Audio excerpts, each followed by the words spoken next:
In today's video we will learn how to enable toolbars and install extensions in SketchUp. Let's get started.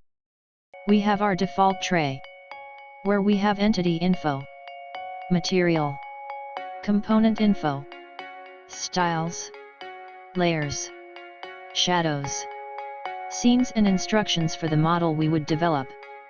So this is our workspace where we develop our model. To enable the desired toolbars, go to View, left-click on Toolbar option, and check or tick the box of required toolbars. As you can see, as you click on the box, the toolbars appears on the workspace.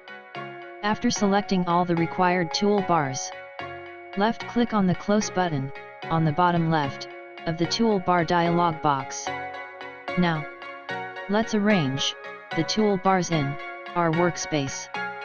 Left-click on the toolbar, holding the left mouse button, drag it to the required location on your workspace.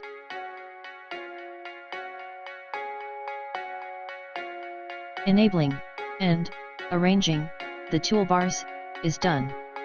Now, let's see how to install an extension.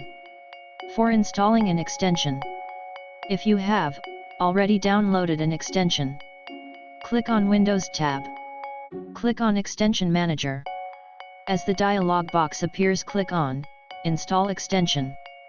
Select the extension file from the location. Click on Open. The extension gets installed. You can find the installed extension toolbars in the same way you have seen in the beginning of the video. You can download any extensions from Extension Warehouse in Windows tab, or you can download it from link in description. Thanks for watching the video. Like and share the video if you think it's useful. And don't forget to hit the subscribe button to subscribe Architect YouTube channel.